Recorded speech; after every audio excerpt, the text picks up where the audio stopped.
Hello friends, my name is Mohammad Ansar Alam. Welcome to my YouTube channel. Friends, मेरा channel का नाम है एजुकेशन एंड मोटिवेशन हब। तो friends, अगर आपको वीडियो अच्छी लगे तो प्लीज़ सब्सक्राइब ज़रूर कीजिएगा। तो आज हम सीखने वाले हैं नो चॉइस बट टू। जी हाँ, नो चॉइस बट टू को सीखेंगे। तो friends, no choice but to को हम तब यूज़ करते हैं हिंदी में सेंस हो, कोई रास्ता नहीं था, कोई चारा नहीं था, कोई विकल्प नहीं था। अगर पास्ट की बात हो और प्रेजेंट की बात हो, कोई चारा नहीं है, कोई रास्ता नहीं है, कोई विकल्प नहीं है, तो फ्रेंड्स यहाँ पे हम नो चॉइस बट टू को यूज़ करते हैं। जैसे हम एक सेंटेंस लेते हैं, अगर कहना हो मुझे इसे करने के सिवा कोई और रास्ता नहीं है, मुझे इसे करने के सिवा कोई और विकल्प नहीं है, तो फ्रेंड्स यहाँ पे हम नो चॉइस बट टू का यूज़ करेंगे। आइए नो चॉइस बट टू को यूज़ करने से पहले एक झलक हम स्ट्रक्चर पर देखते हैं कि स्ट्रक्चर क्या होगा। सबसे पहले हम सब्जेक्ट को रखेंगे। सब्जेक्ट रखने के बाद हम हैज़ हैव लगाएंगे। हैज़ हैव अगर थर्ड पर्सन सिंगुलर है तो उसके साथ हैज़ का यूज़ होगा और बाकियों के साथ हैव का यूज़ होगा। उसके बाद नो चॉइस बट टू को रखेंगे।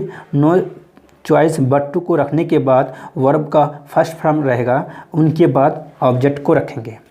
और अगर हमारी बात पास्ट में हो रही है तो सब्जेक्ट के बाद हैड को रखेंगे। हैड को रखने के बाद नो चॉइस बट टू को रखेंगे, उनके बाद वर्ब के फर्स्ट फॉर्म को रखेंगे, उसके बाद ऑब्जेक्ट को रखेंगे। तो फ्रेंड्स, हमारा सेंटेंस था, इस काम को करने के अलावा मेरे पास कोई और रास्ता नहीं है, मेरे पास कोई और चारा नहीं है। इस काम को करने के अलावा मेरे पास कोई और चारा नहीं है, कोई और विकल्प नहीं है। तो इसको हम इंग्लिश में कहेंगे I have no choice but to do this work.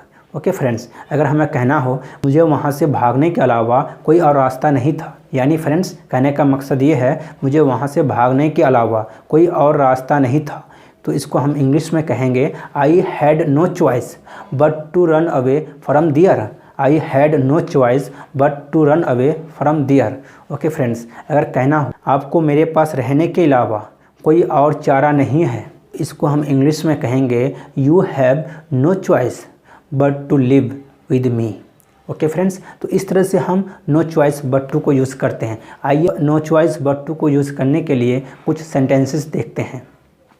तो फ्रेंड्स, पहला सेंटेंस हमारा है, तुम्हारा भाई के पास वह नौकरी करने के सिवा और कोई विकल्प नहीं था। Your brother had no choice but to do that job. अगर फ्रेंड्स कहना हो इस लॉकडाउन के कारण लोगों के पास घर में रहने के सिवा और कोई चारा नहीं है। People have no choice but to live in the house due to this lockdown. Lockdown के दौरान लोगों के पास घर में रहने के सिवा और कोई चारा नहीं था। People had no choice but to live in the house during lockdown.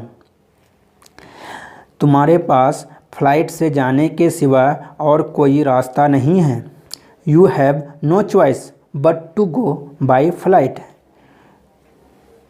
उनके पास मेरे साथ रहने के अलावा और कोई चारा नहीं है। He has no choice but to live with me. यह काम करने के अलावा मेरे पास कोई और रास्ता नहीं है। I have no choice but to do this work. तुम्हारे पास जाने के अलावा और कोई रास्ता नहीं है। You have no choice but to go. You have no choice but to go. तुम्हारे पास स्टडी करने के अलावा कोई और चारा नहीं है। You have no choice but to study. मेरे पास वहाँ से भागने के अलावा और कोई रास्ता नहीं था। I had no choice but to run away from there. I had no choice but to run away from there. तुम्हारे पास इस केस को पुलिस के हवाले करने के अलावा कोई चारा नहीं है। You have no choice but to refer this case to the police. You have no choice but to refer this case to the police. तो फ्रेंड्स, आपने देखा नो चॉइस बट टू को हम किस तरह से यूज़ करते हैं, किस कंडीशन में यूज़ करते हैं। अगर आपको कहना हो यार उसे सब कुछ बताने के अलावा मेरे पास कोई ऑप्शन नहीं था, यानी मैं मजबूर था, तो इसको फ्रेंड्स हम इंग्लिश में कहेंगे I had no choice but to tell her everything. I had no choice but to tell her everything. तो इस तरह से हम नो चॉइस बट टू को यूज़ करते हैं। तो फ्रेंड्स, अगर आपको वीडियो अच्छी लगे तो प्लीज़ सब्सक्राइब ज़रूर कीजिएगा। Thank you for watching this video.